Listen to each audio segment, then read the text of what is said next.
Gálatas capítulo 5, versículo 22 e 23 diz assim: mas o fruto do Espírito é amor, alegria, paz, longanimidade, benignidade, bondade, fé, mansidão, temperança. Contra estas coisas não há lei. Vamos repetir esses 9 elementos do fruto do Espírito, vamos lá? Amor, alegria, paz, longanimidade, benignidade, bondade, fé, mansidão, temperança. Contra essas coisas não há lei. Coloca a sua mão assim no peito e diz comigo: Senhor Jesus, gera em mim, opera em mim o fruto do Espírito. Amém. Pode sentar em nome de Jesus. Mas dá uma olhada no irmão do seu lado e diz para ele: olhe bem para mim. Fala com ele: olhe bem para mim, porque eu estou em processo de mudança e eu vou mudar. Aleluia. Aleluia. Você já viu nos prédios públicos, quando estão em obras, tem uma plaquinha lá: desculpe-nos os transtornos, estamos em obras. Eu já disse aqui que se nós pudéssemos, deveríamos colocar uma plaquinha no pescoço, do tipo: desculpe os transtornos, estou em obras. O processo de transformação, de regeneração, operado pelo Espírito Santo de Deus em nós, como diz o próprio termo processo, é gradual. Não acontece da noite para o dia. Salomão diz em Provérbios capítulo 4, versículo 18, que a vereda do justo é como a luz da aurora, que vai brilhando mais e mais. Então é um processo até ser dia perfeito. Paulo diz aos Coríntios, na segunda carta, capítulo 3, versículo 18, que nós somos transformados de glória em glória, ou seja, continua sendo processual. Nós estamos há algumas semanas falando aqui sobre virtudes da vida cristã, trazendo ou tendo como pauta esse texto de Paulo, quando ele fala sobre o fruto do Espírito. Na primeira semana, portanto, 10 semanas atrás, eu expliquei para os irmãos que não são os frutos do Espírito, é o fruto do Espírito. Cada uma dessas virtudes, elementos que Paulo cita, é como se fosse um nutriente ou um gomo. Se você quiser pensar numa tangerina, um gomo do fruto do Espírito. Hoje nós vamos falar um pouco sobre temperança ou domínio próprio. E eu estava lendo agora à tarde de um certo irmão que procurou o seu pastor, muito feliz, e ele disse para o pastor: pastor, eu estou desenvolvendo todos os frutos do Espírito. E o pastor, empolgado obviamente, olhou para ele e disse: que maravilha! Qual é o fruto que você mais percebe agindo na sua vida? Ele disse: aquele fruto domine o próximo.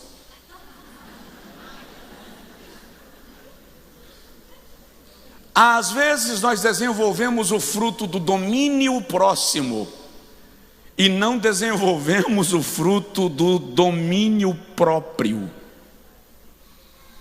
É muito mais fácil dominar o próximo do que o domínio próprio.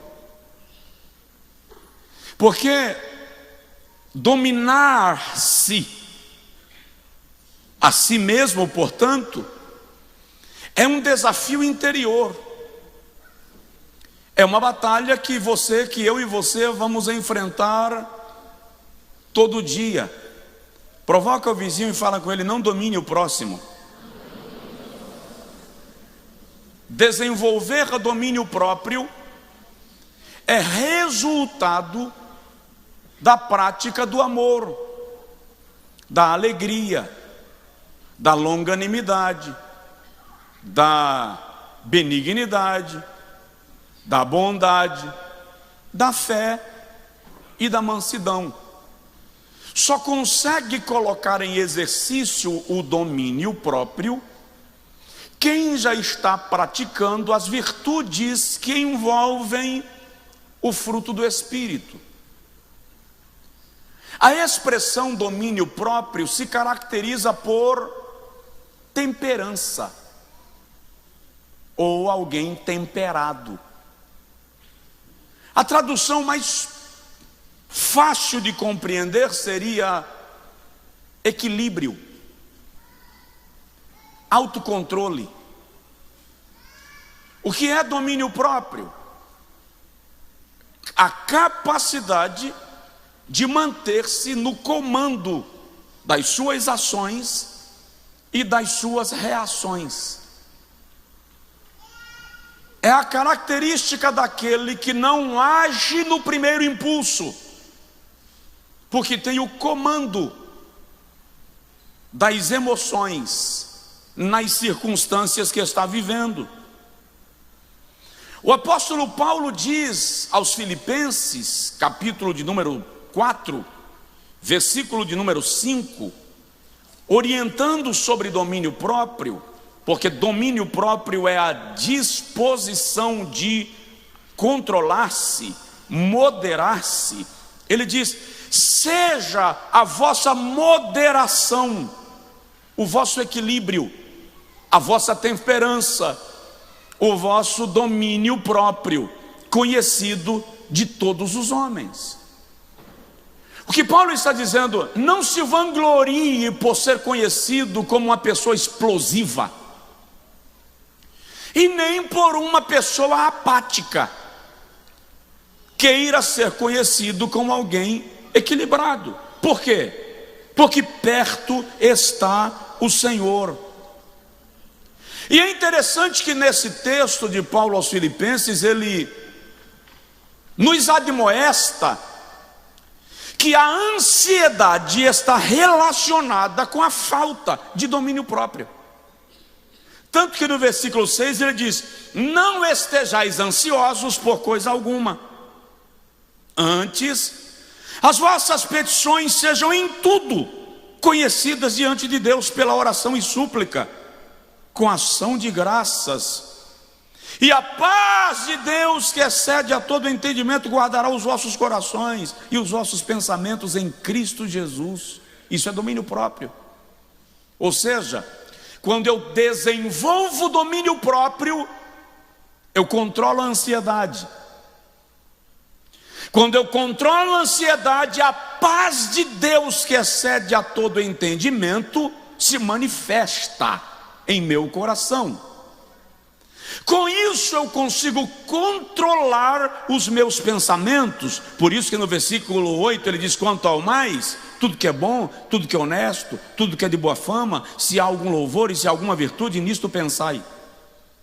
Então, se você está anotando, coloque na sua anotação que o domínio próprio controla a ansiedade.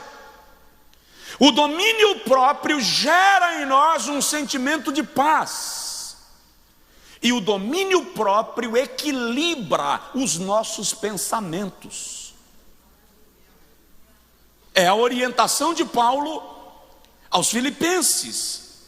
Literalmente, a palavra domínio próprio do grego dá a ideia de reprimir com mão forte.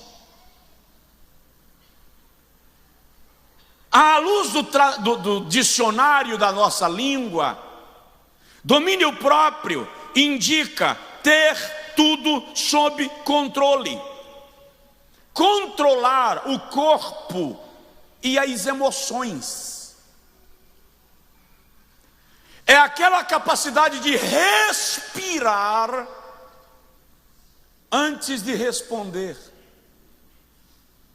medir as palavras antes de falar, parar e sentar para planejar antes de agir. Isto é domínio próprio. Diga comigo assim: eu tenho. Aleluia. Agora vira para o irmão do seu lado e fala com ele: profetiza, varão ou varoa. Ter domínio próprio é não se deixar dominar por nada.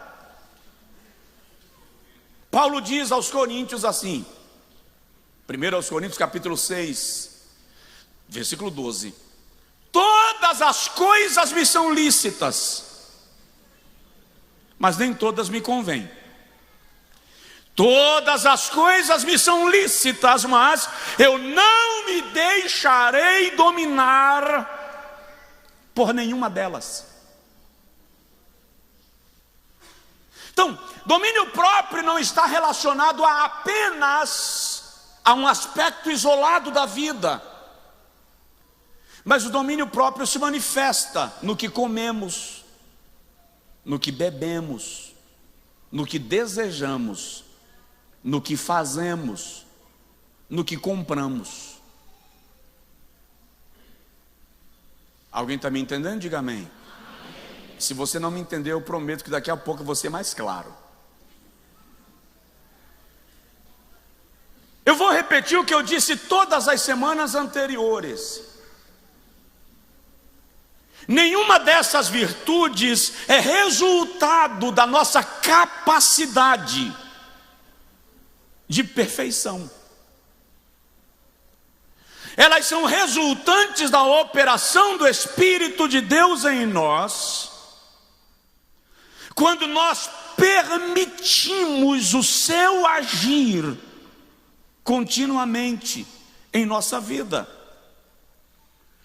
Alguns de nós têm lutas constantes por causa de exacerbamento, exageros, vícios, maus hábitos.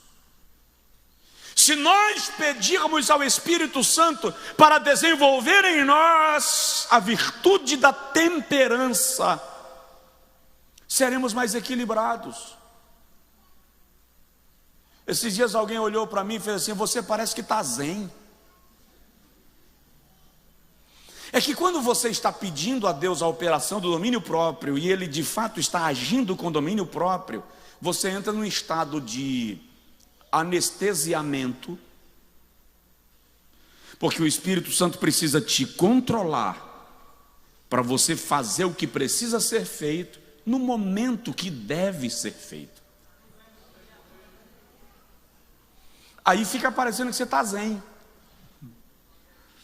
Na verdade não, você só está com as rédeas puxadas, ou a trava de mão puxada, ou o Espírito Santo travou você de todas as formas para que você não saia do controle. Provoca o vizinho e diz para ele assim: equilíbrio. Quantas ações não teriam acontecido se a pessoa que a cometeu tivesse o domínio para pensar e só agir no segundo momento? Quantas mortes teriam sido evitadas? Quantas brigas em casa? Quantas sociedades não teriam sido fechadas ou canceladas? Quantas empresas não teriam sido abertas ou fechadas? Então a palavra de Deus para nós hoje é: tenha calma, tenha equilíbrio, haja com temperança. Depois de lhe explicar o que é domínio próprio, deixa eu lhe falar sobre o que faz em nós o domínio próprio. Provérbios capítulo de número 25, versículo de número 28. O sábio Salomão diz assim: como uma cidade sem muro, que foi destruída, assim é o homem que não consegue conter o seu próprio espírito. Uma pessoa que não tem domínio próprio é como uma cidade que foi derribada porque não tem muralhas, está sem proteção. Eu estava pregando numa cidade, num povoado do sertão. Inclusive a região é conhecida como uma terra de homens valentes, brigadores. O pastor me disse que a feira é no sábado, e toda a feira da facada, da polícia vai lá no final do dia para ver os mortos e feridos. E quando terminou o culto do sábado à noite, eu entrei no carro, eu ia dormir no povoado. Então eu saí no carro pela rua principal do povoado, passei na praça, indo para o local onde eu iria jantar e dormir. E no meu trajeto eu passei por um lugar que tinha uma boate, e estava cheia, muita gente na rua, e a rua estava cheia de gente, para passar dependia de cuidado. E eu vim com o farol ligado, obviamente, era noite, e um camarada estava em pé no meio da rua. E eu vi que ele não ia sair, eu parei o carro. Não buzinei. Na verdade, eu não gosto de buzina. Para mim, buzina esquece. Então, quando eu vi que ele não ia sair, baixei o farol, acionei meu pisca, desviei dele e passei. Atrás de mim vinha um carro. A pessoa do carro encostou naquele moço o suficiente para tocar na perna dele. Porque entendeu que era um desaforo ele em pé no meio da rua. Segurou a buzina e ecoou a buzina. Quando ele soltou a buzina, o rapaz que estava em pé no meio da rua sacou a arma e descarregou. A falta de domínio próprio ocasionou uma tragédia. Um possesso sanguinário estava querendo uma ocasião para satisfazer o seu instinto maligno. Encontrou a ocasião, porque alguém sem domínio próprio se bateu com outro alguém sem domínio próprio. Então, de vez em quando no trânsito, alguém buzina porque você está lento demais, aí você baixa o vidro e grita: passa por cima. Acontece que você está sem domínio próprio e atrás de você pode estar alguém no mesmo estado e talvez com maior gravidade. Alguém me entendeu? Provoca seu vizinho e fala com ele assim: vigia.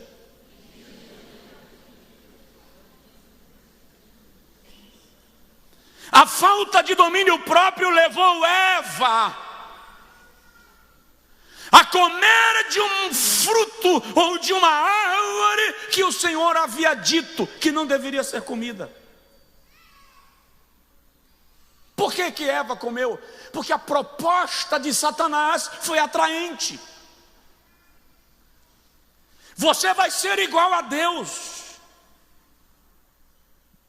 É interessante esse texto, porque se o irmão ler direito, você vai perceber que Adão caiu exatamente onde o querubim ungido caiu, na tentativa de ser igual a Deus. O pecado de Adão é semelhante ao pecado de Lúcifer, o desejo de ser igual a Deus, orgulho. Aí o adversário atuou na sede de Adão. Porque Tiago diz, capítulo 1, versículo 12, que cada um é tentado quando é engodado, quando é fisgado naquilo que deseja. Então, por falta de domínio próprio, Eva comete o ato de comer do fruto, leva para Adão, que come, e consequentemente o pecado entra no mundo, e pelo pecado a morte. Por falta de domínio próprio, Caim irou-se contra o seu irmão e o matou, em Gênesis 4. O Senhor chegou a alertar Caim e dizer: o pecado jaz à porta, todavia está sob teu poder a dominá-lo. Mas já estava no coração de Caim. Judas diz isso no versículo de número 12, lá da epístola, perto do Apocalipse, que já estava no coração de Caim cometer o ato que veio a cometer, por falta de domínio próprio. Por falta de domínio próprio, Salomão, envolvido nas suas riquezas, 1 Reis capítulo 11, 2 Reis, tomou para si muitas mulheres, e a Bíblia diz que elas lhe corromperam o coração. Quem corrompeu o coração de Salomão não foi riqueza, foi a vaidade que o levou a quebrar os princípios divinos, e o seu coração não atentou para aquilo que estava sendo construído dentro dele, por falta de domínio próprio. Por falta de domínio próprio, Ananias e Safira tomaram para si aquilo que era para Deus. Interessante, ninguém mandou Ananias e Safira vender a propriedade que eles tinham. Eles decidiram vender porque viu que um outro irmão vendeu a propriedade e trouxe aos pés dos apóstolos.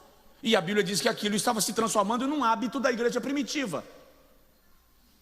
Então Ananias e Safira decidem vender também a sua propriedade, ou o texto chama de herdade, era uma herança, e trazer aos pés dos apóstolos. Só que quando eles viram o montante, Ananias olhou assim e fez: ô Saf, isso não é muito dinheiro para levar para os apóstolos, não, Saf? Aí Safira falou assim: Nani, tu que sabe, o que tu fizer, está feito. Nani diminui e leva para Pedro. Até aí, está tudo sob controle. Só que quando chega lá, Pedro diz assim: irmão Ananias, a herdade foi vendida por esse valor?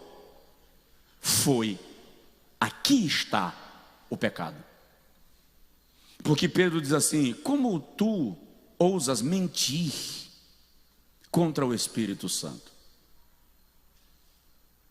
Ananias deu uma parada cardíaca e morreu na hora.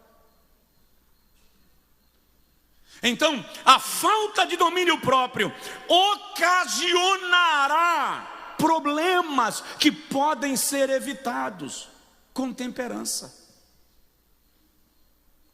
O salmista Davi levava isso tão a sério que ele diz assim: Senhor, põe um guarda à porta dos meus lábios, porque ele está querendo domínio próprio naquilo que vai falar. Tem alguém aí? Está tudo bem? Pode continuar? Eu estou querendo que a gente seja ajudado pela palavra, que a nossa vida seja transformada pela palavra. Essa semana eu recebi alguns testemunhos de pessoas que têm sido tão abençoadas por essas pregações.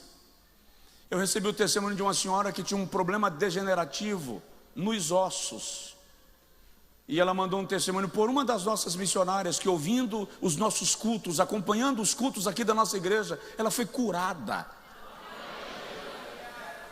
Hoje eu ouvi de um pastor que me disse: eu iria fazer uma besteira na minha vida, e encontrei uma pregação sua de madrugada, e aquela pregação mudou o foco, a minha mente, e eis-me aqui. Então a ideia é que nós sejamos transformados pela palavra. A falta de domínio próprio causou esses problemas na vida dessas pessoas, e a presença do domínio próprio tirou José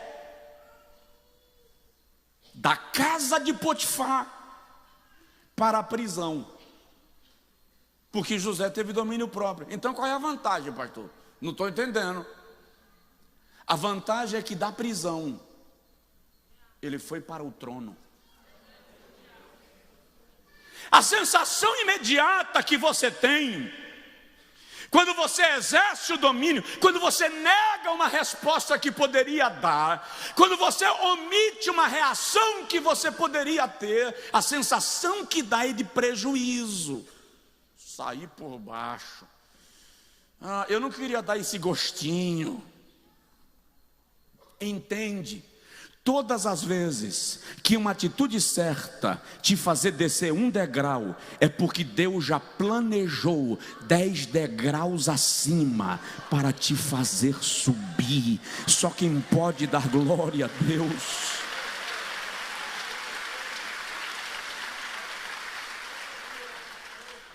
Por causa do domínio próprio, Daniel rejeitou os banquetes do rei.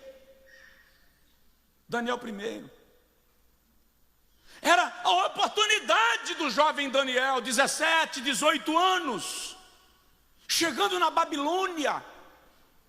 Se analisar o perfil de Daniel, de Ananias, Misael e Azarias, Daniel capítulo 1, versículo 4, a Bíblia diz que eles eram inteligentes, cheios de sabedoria e de entendimento, eram belos de aparência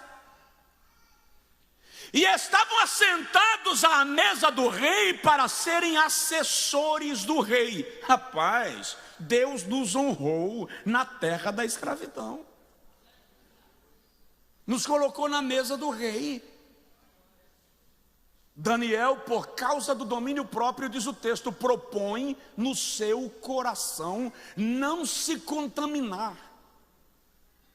Por que não se contaminar? O que tinha a comida do rei? Antes de vir para a mesa, era sacrificada aos ídolos de Babilônia. Por que será que nós crentes não nos atentamos mais para isso? A gente come comida de Cosme,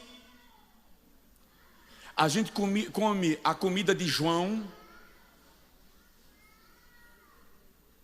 Eu vou pregar sobre isso aqui um dia desses, sobre as chamadas festas religiosas, que a crentalhada toda está caindo na idolatria, mas de boca, mas está mergulhando com força. Depois a gente pergunta, por que tanta enfermidade? Por que eu não prospero? Por que a igreja está fria? Por que tanta fraqueza espiritual? Porque a igreja já não se posiciona como sustentação, como muralha de Deus, como instrumento de Deus. Nós precisamos nos posicionar como protetores espirituais uns dos outros. Mas a gente ficou crente light.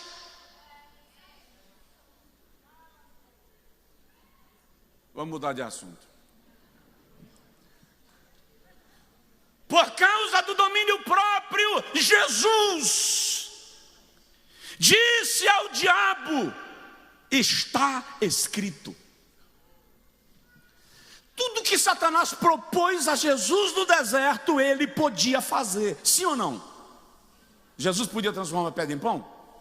Sim ou não? Por que não fez? Jesus poderia saltar do pináculo do templo e levitar em vez de cair no chão? Por que não fez? Se você analisar tudo aquilo que o diabo queria que Jesus fizesse no deserto, ele fez depois. Ele não transformou pedra em pão, mas multiplicou 5 pães e alimentou uma multidão, dando clara certeza de que ele podia ter transformado pedra em pão. Ele não pulou do pináculo do templo, mas quando foi assunto aos céus, ele subiu sem ninguém lhe ajudar. Ele simplesmente foi elevado a Deus nas alturas. Ele não precisou adorar ao diabo diabo para receber os reinos da terra e a glória deles, porque está escrito no texto que eu considero textuário da Bíblia: pelo que Deus o exaltou soberanamente e lhe deu um nome que está acima de todo nome, para que diante do seu nome se dobre todo o joelho dos que estão nos céus e na terra e debaixo da terra. Satanás ofereceu a ele os reinos do mundo e a glória deles. Deus entregou a ele os reinos dos céus, o reino da terra e o reino abaixo da terra, e toda língua confessa que Jesus Cristo é o Senhor, para a glória de Deus Pai.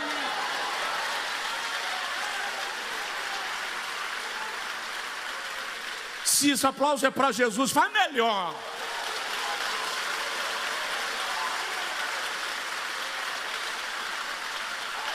Oh, Rabadagai, Lebagai, Suriemai, Abagai. Mas por que ele não fez lá, se ele podia fazer? Domínio próprio. Ter domínio próprio não é deixar de fazer o que precisa ser feito, é deixar para fazer na hora certa. Alguém me entendeu? Diz amém.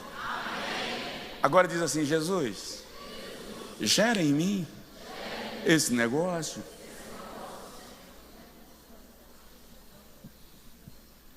Vamos mais um pouquinho. Como obter domínio próprio, pastor José? Como é que esse milagre acontece?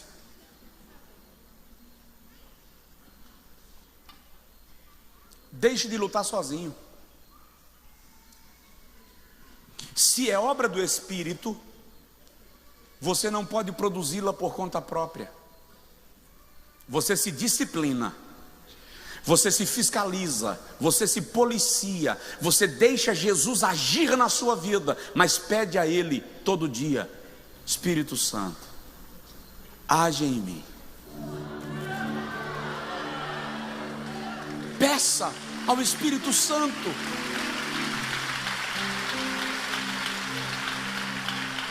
Peça ao Espírito Santo. E junto com esta parceria com o Espírito Santo, tem mais 3 coisas que podem te ajudar. Confesse seu pecado para alguém que pode ministrar sobre a sua vida, para que você seja curado. Chega para alguém e diz assim: eu estou tendo dificuldade nisso aqui. Aqui está o meu desafio. Aqui está a minha batalha. Tiago diz: confessai as vossas culpas uns aos outros para serdes curados. Quando você tem alguém que em Cristo exerce autoridade na sua vida, e esse alguém ora por você, te abençoando, a pressão, o laço é rompido, é quebrado. Segundo, protegendo-nos uns aos outros, somos guardados dos ataques. Quando eu confesso a alguém, quando eu me dirijo a alguém, quando eu digo para alguém preciso de ajuda, esse alguém se torna um escudo para mim. Alguém me entendeu não? Tipo assim, controla, ei, controla. Todo mundo precisa ter pelo menos uma pessoa que tenha um poder de lhe dizer: para. Até o Hulk tem. Você já percebeu que quando ele está verde, que a amada dele chega, ele vira água? Todo mundo precisa ter alguém que tenha o poder de dizer: ei, para! Acalma! É a sua mulher? É o seu marido? É o seu filho? É uma amiga? É um amigo? É o seu pastor? Todo mundo precisa de alguém que lhe pegue assim na roupa e dê uma sacudida e diga assim: acorda!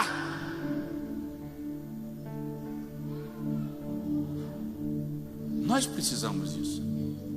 E terceiro, junto com a parceria do Espírito Santo, se afaste de companhias que não lhe beneficiam, que não lhe abençoam, que não lhe ajudam, que não lhe amadurecem. Se afaste de pessoas que aplaudem suas explosões. Elas são insanas ou bajuladoras. Eu não estou dizendo que você nunca vai ter o seu momento de pico, mas isso não pode se transformar numa marca sua, porque o Espírito Santo controla a minha vida e a sua vida. Diga comigo: o Espírito Santo controla a minha vida. Vamos terminar. Último lugar: exercendo domínio próprio. Primeiro, eu e você precisamos exercer domínio próprio sobre a língua. Domine sua língua. Tiago diz no capítulo de número 1, versículo de número 26. Eu gosto de Tiago. Capítulo 1, versículo 26, ele diz assim: se alguém entre vós cuida ser espiritual.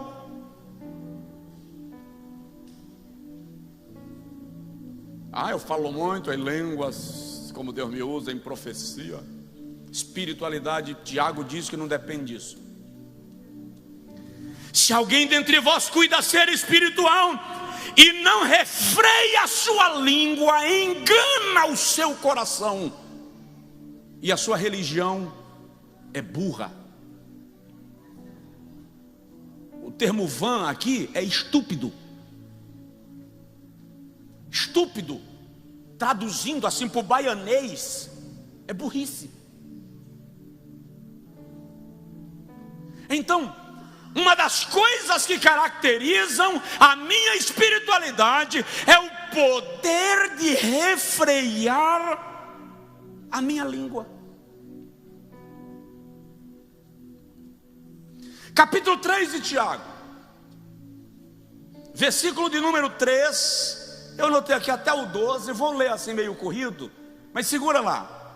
Ora, nós pomos freio nas bocas dos cavalos, para que nos obedeçam, e por meio do freio na boca do cavalo, controlamos todo o seu corpo. Sabe o que Tiago está dizendo aqui? Se você controlar a sua língua, você controla seu corpo inteiro. É isso que Tiago está dizendo para nós. Olha o versículo 4. Vede também as naus, os navios, que sendo tão grandes e levados de impetuosos ventos, se viram com um bem pequeno leme para onde quer a vontade daquele que as governa. Tiago está dizendo: se você controlar a sua língua, você redireciona a sua vida. Vou usar um termo moderno: você ressignifica. Se você controla a sua língua, você ressignifica seu estado de mente, seu estado emocional, suas circunstâncias, suas ações e suas reações. Por isso lá na frente está escrito assim: sede aptos para ouvir e tardios para falar. Porque o que você diz direciona a tua vida, como o leme direciona o navio. Olha o versículo 5.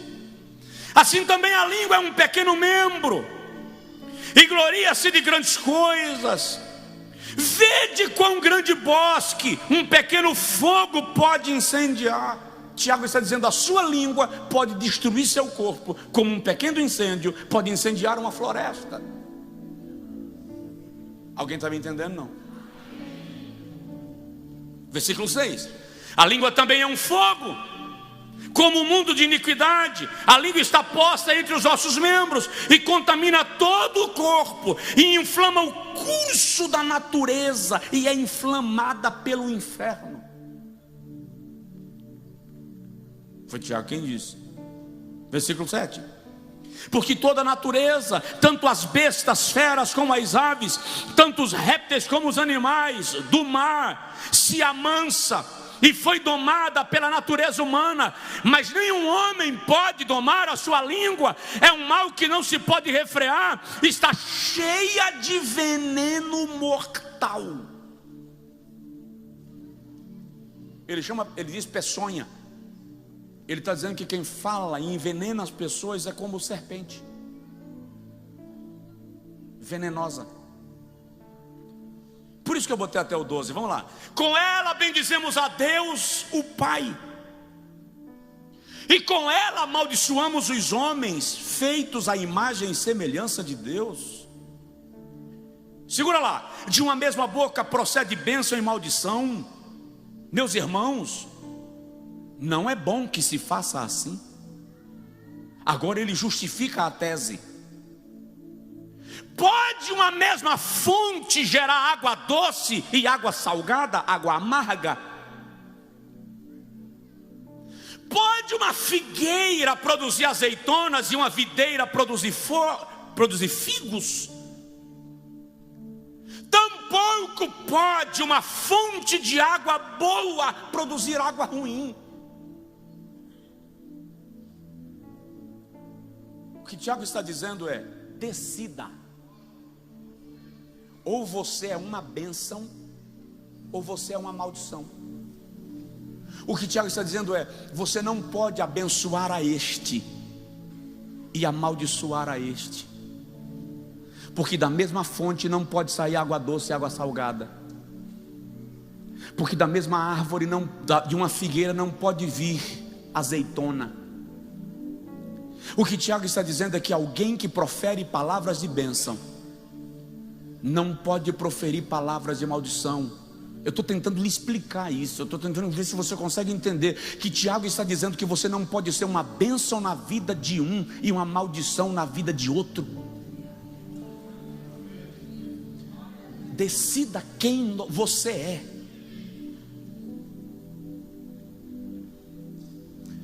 No momento que eu abençoar a este, eu não tenho a opção de amaldiçoar a esse. Eu nem vou com a tua cara, mas estou proibido de te amaldiçoar, porque eu sou uma fonte de água doce.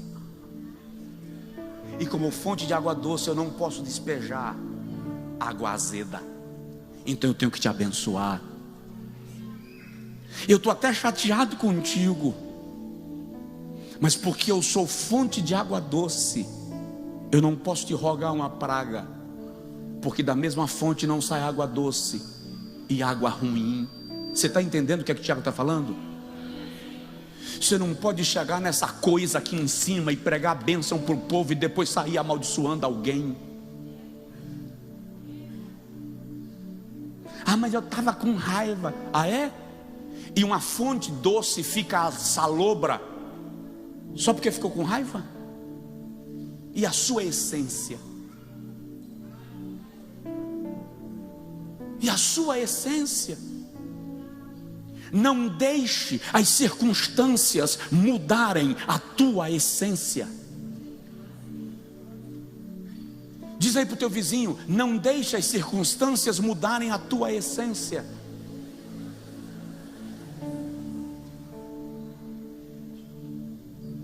Se eu estou numa situação que não dá para destilar água doce, cala, silencia. Porque quando eu e você nos calamos, Deus tem a oportunidade de falar. Provérbios capítulo 10, no versículo 19, o sábio diz assim: na multidão de palavras não falta pecado, mas o que modera os seus lábios é sábio. Dá um toque de leve no irmão. Agora você dá de leve, que eu estou falando da língua. Então você dá um toque de leve e fala com ele assim: domina ela.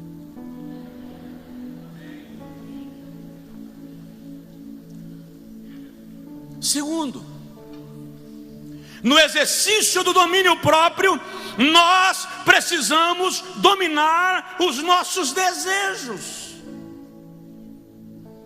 Primeira carta de Paulo aos Tessalonicenses, capítulo 4, versículo 3: porque esta é a vontade de Deus, a vossa santificação, que vos abstenhais da prostituição. Cada um de vós saiba possuir o seu corpo em santificação e honra, não na paixão da concupiscência, como os gentios que não conhecem a Deus. Então Tiago está dizendo que no exercício do domínio próprio, eu preciso pedir ao Senhor e colocar em prática o comando dos meus desejos. Não posso viver de qualquer maneira. Sabe o que é lindo no reino de Deus? Não existem cercas. Você é livre. Mas existem limites. Você é livre, mas não está solto, porque você tem dono. Diz aí: eu sou livre, mas tenho dono. Entender isso me leva a dominar.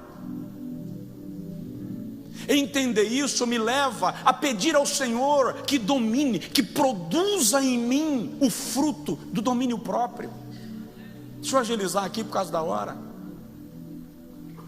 Já vi os dois olhando no relógio. Não é pecado não, foi tranquilo. Terceiro lugar, domine a sua ira. Vou repetir: domine a sua ira. Efésios capítulo 4, versículo 26 e 27, o apóstolo Paulo orienta a gente, nos ensina, e ele diz assim: irai-vos e não pequeis. Ou seja, tem coisa que deixa a gente assim no nervo. Tem ou não tem? Ninguém aqui fica nervoso, levanta a mão. Eu preciso conviver contigo. Irai-vos, mas não peque na sua ira. Aí ele diz assim: não se ponha o sol sobre a vossa ira. Não guarde rancor. Não reserve alguém no canto do coração, do tipo assim: você me paga. Um dia é da caça, outro é do caçador. Vingança é prato que se come frio. Não deis lugar ao diabo. Paulo está dizendo aos Efésios. Quando você permite, quando eu permito a ira germinar em nosso coração, nós criamos para o diabo uma oportunidade de controle. Vou citar uma frase que eu já citei aqui, do já falecido senador baiano Antônio Carlos Magalhães, discursando um dia no plenário do Senado. Um senador de outro estado levantou e começou a dirigir para ele palavras de ofensa. Quando aquele senador terminou, ele olhou para aquele senador, lembro o nome dele aqui, e disse assim: sinto que Vossa Excelência me odeia, e se Vossa Excelência me odeia, então Vossa Excelência é meu escravo.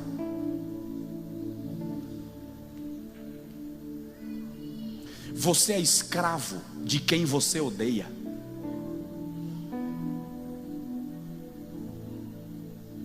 Quando você cultiva ódio, mágoa, rancor contra alguém, esse alguém tem o controle das suas ações,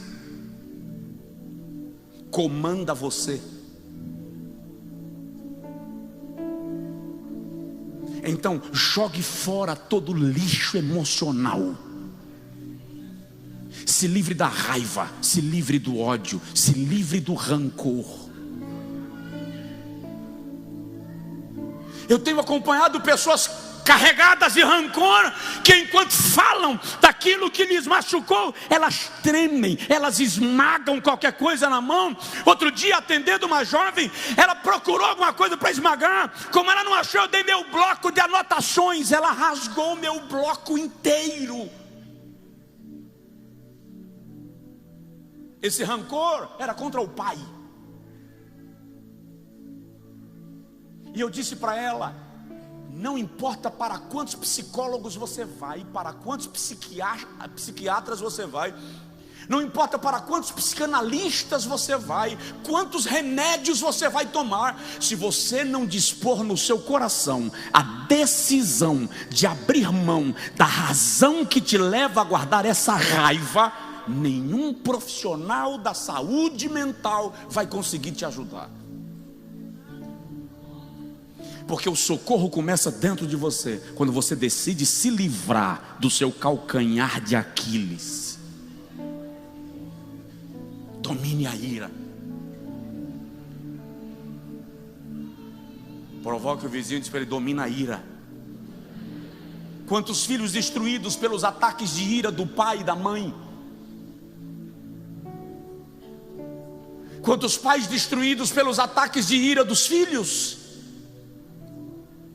Quantos maridos desestimulados, oprimidos, sem esperança, por causa do ataque de ira da esposa? Quantas mulheres esmagadas por causa dos ataques de ira, dos pitis?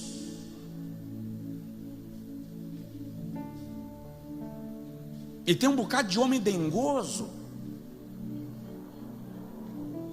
que se não for do meu jeito, eu jogo o copo na parede.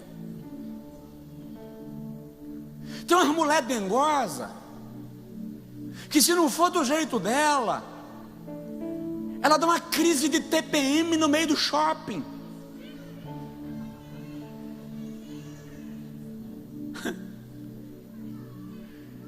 Aí eu tenho visto tanta cena.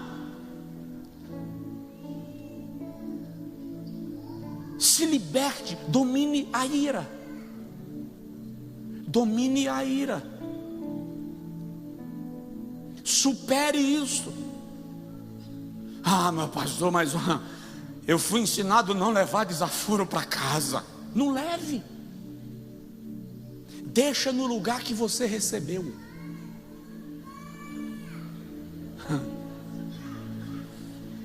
Vai sozinho.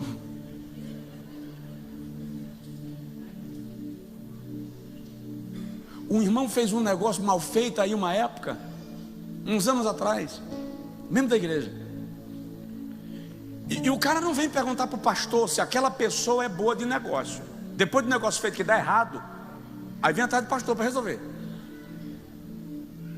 Chegou na minha porta 6:30 da manhã o cara. E para ajudar, eu tinha chegado de viagem, eu tinha vindo de Barreiras de carro. Cheguei de casa umas 2 da manhã. 6:30 eu levanto com um cara batendo na minha porta. Mas esse cara estava mastigando brasa.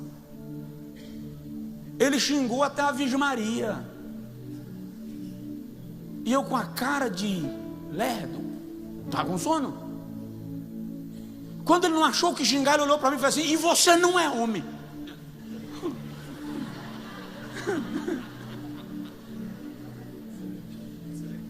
Eu fiz assim: sou mesmo não.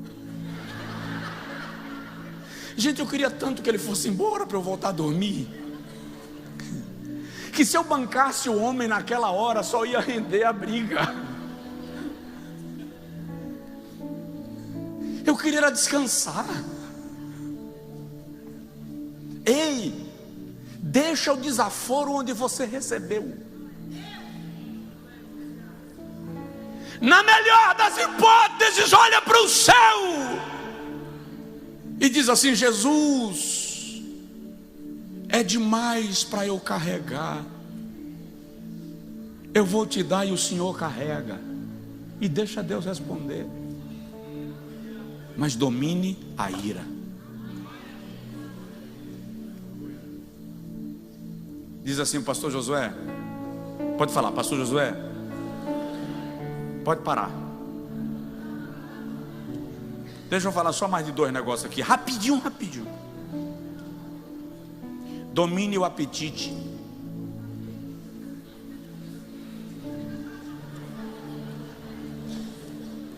Isso é domínio próprio. Um irmão engraçadinho chegou para mim um dia desse, tempo desse atrás. Pastor Josué, a Bíblia diz que a gente deve comer tudo que se põe na mesa sem perguntar.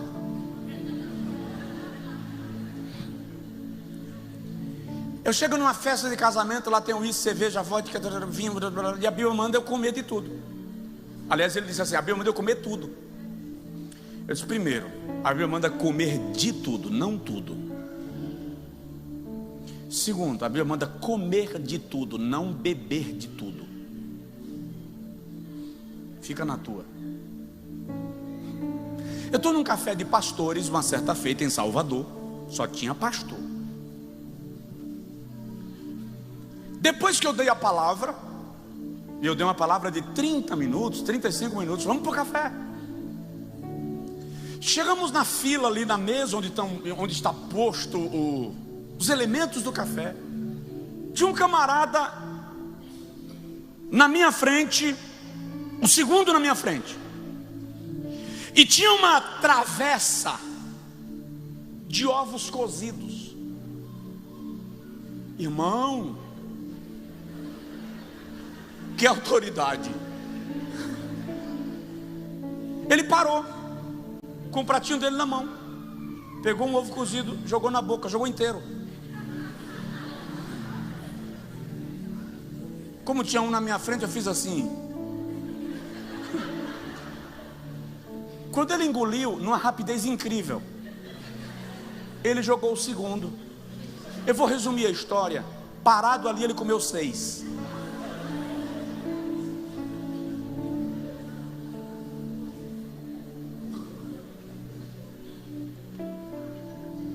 Olha o que Salomão diz em Provérbios 23, 20. Não estejas entre os beberrões, nem entre os comilões, porque o beberrão e o comilão acabará na pobreza, e a sonolência que vem depois de comer muito lhe faz viver de trapos. Comeu tanto que bateu a preguiça e não trabalha, aí a pobreza bate na porta.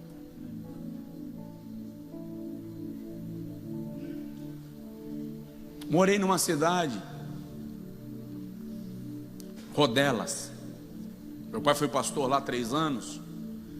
E tem um povoado na região que tinha uma congregação nossa. E lá tinha um camarada muito amigo da igreja, grandalhão. E ele comia naquelas bacias plásticas. Não sei se você vai conseguir, mas é uma bacia mais ou menos dessa espessura aqui. Era o almoço dele. Um dia, o camarada foi no supermercado dele dizer umas cargas d'água para ele. E ele acertou uma tapa, que não foi um tapa, foi uma, no ouvido do cara, que o cara caiu pronto para a ambulância. Quando meu pai foi conversar com ele, ele era bem matutão. Ele disse assim: isso é porque eu dei com a esquerda. Se eu desse com a direita,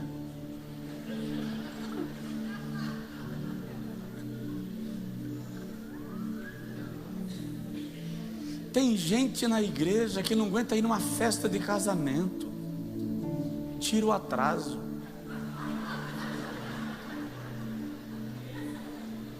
Ai, santo aniversário.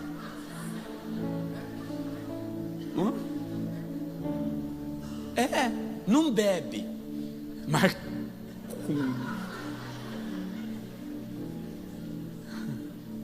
porque não tem domínio próprio. porque não sabe controlar, dosar.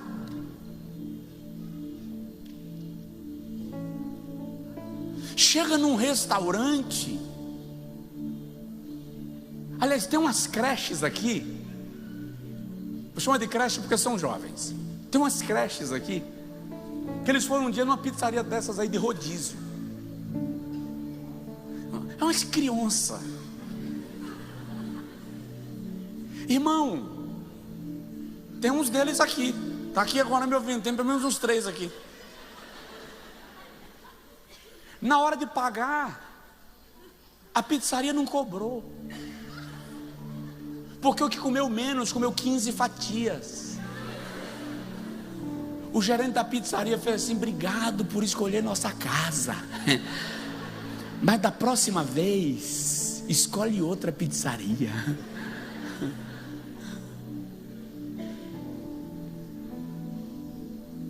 Eu conheço umas figuras que eles estão almoçando e não estão olhando para o prato deles, estão olhando para a travessa na mesa, para ver quanto resta no prato, quanto ainda tem na tigela, para ver se o outro não vai pegar antes dele o pedaço que ele está pretendendo.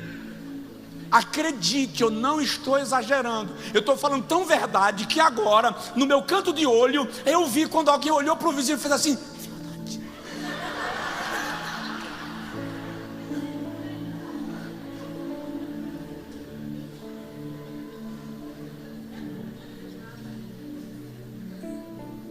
tenha domínio do apetite. Come, santo, Deus te abençoe. Deus lhe ajude. Mas entenda seu limite. Entenda seu limite. Estava pregando no Rio Grande do Norte. Depois do culto fomos para o jantar. Cuscuz. E o nortista capricha, porque é cuscuz com arroz, com um caldo de alguma coisa lá. Eles fazem uma mistura assim bem bonita, bem santa, que eu não consigo encarar. Então eu fiquei lá no cuscuzinho com ovo frito e tal, né? Mas tinha um irmão do meu lado que ele pegou assim, mas ele forçou no mocotó. Mas forçou. Aí disse assim: eu posso comer muito porque eu sou saudável. Eu disse: eu vou comer menos porque eu sou saudável. Porque se eu bagunçar esse negócio, eu não fico saudável. Desanda meio mundo. Então, domine o seu apetite. Eu não vou contar outras experiências não, por causa da hora. Eu vou concluir dizendo assim: domine seu temperamento. Para eu falar sobre domínio e seu temperamento, eu tenho que lhe dizer uma coisa: você se conhece?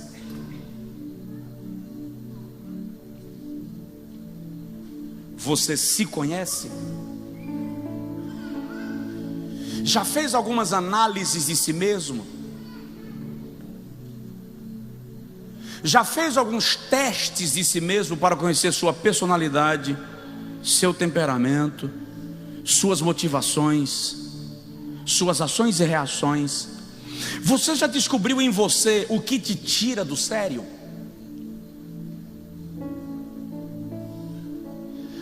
Para dominar o teu temperamento, você precisa se conhecer, que é para você saber a hora que você chegou na linha de segurança e que você não pode passar dali. Por isso que Provérbios 25:28 diz que um homem que não contém o seu espírito é como uma cidade cuja muralha foi derribada. Você precisa conhecer o seu limite para não passar dele. Às vezes é preciso pedir licença e se retirar. Se não dá para se retirar, faça consigo mesmo um pacto de silêncio e se cale. Ah, pastor, o senhor está querendo um anjo me calar? Não dá para calar? Pede água. E faz assim, ó.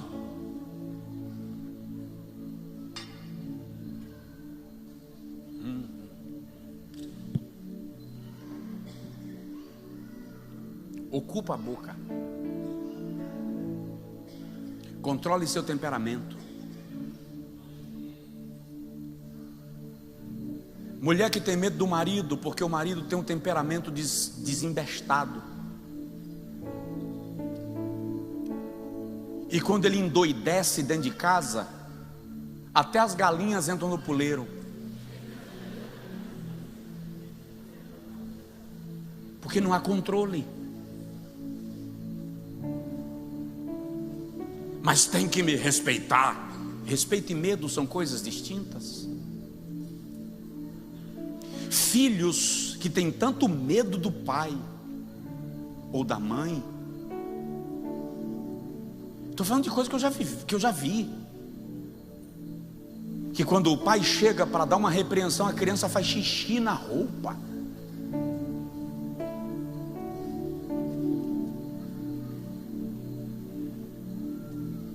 Controle seu temperamento.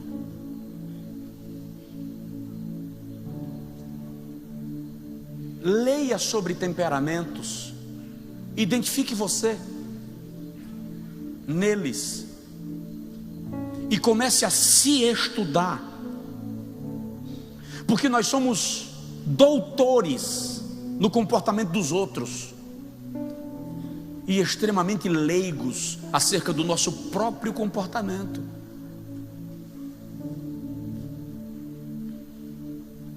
Diga amém. Diga assim: Jesus, me ajuda a controlar o meu temperamento. Fica de pé, por favor. Faça a sua mulher olhar para você e dizer assim: ele está mudando. Seu marido olhar para a senhora e dizer: alguma coisa está acontecendo com ela. Se esforce. Se esforce. Exerça domínio próprio. Exerça autocontrole. Peça ao Espírito Santo que lhe ajude.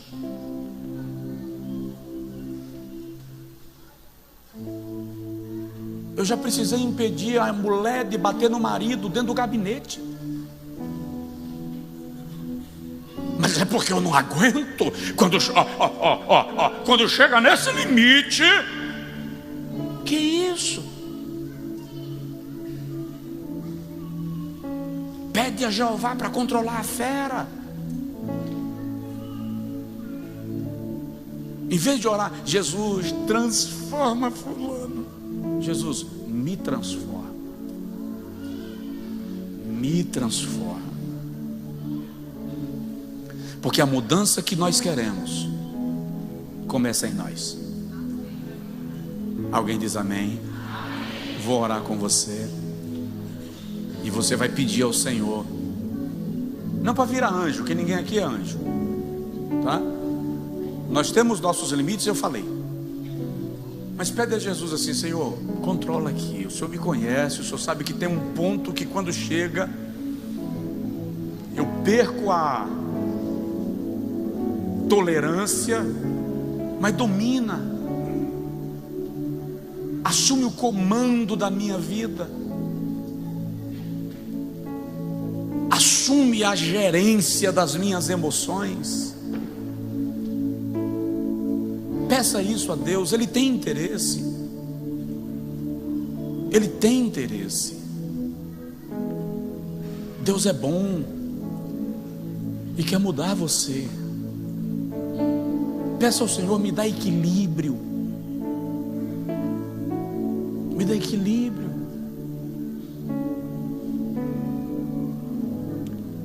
Eu percebi que até viver em alta velocidade, desembestado, está relacionado com temperamento, personalidade. Eu tenho que agradecer muito a Deus por não ter visitado o eixo de algum caminhão. nas estradas por aí. Eu vivia a 180 por hora, 160.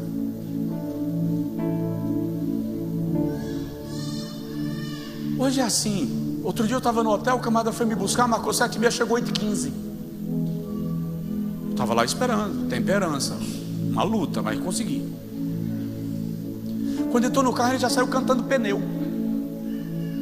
E pegou a rodovia assim em alto. Eu falei, não entendi, por que essa velocidade? Nós estamos atrasados. Estamos atrasados? Não, você está atrasado. Eu estou no horário. Reduz. Que nessa velocidade que você está aí, eu só vou se for eu no volante.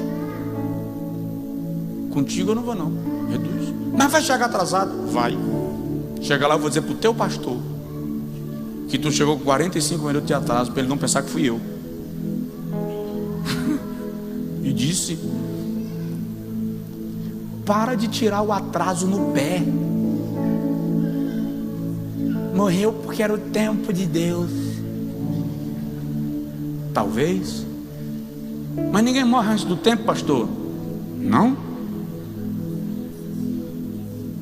Eclesiastes 7: não sejas demasiadamente imprudente, para que não morras antes do tempo. Tem mulher dizendo assim: Deus está falando, Pai, ajuda a gente. Nós não somos perfeitos, Senhor. Somos humanos e temos marcas da nossa história.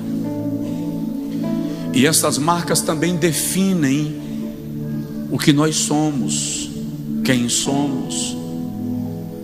Mas Tu és o Senhor que cura a nossa alma e a nossa história.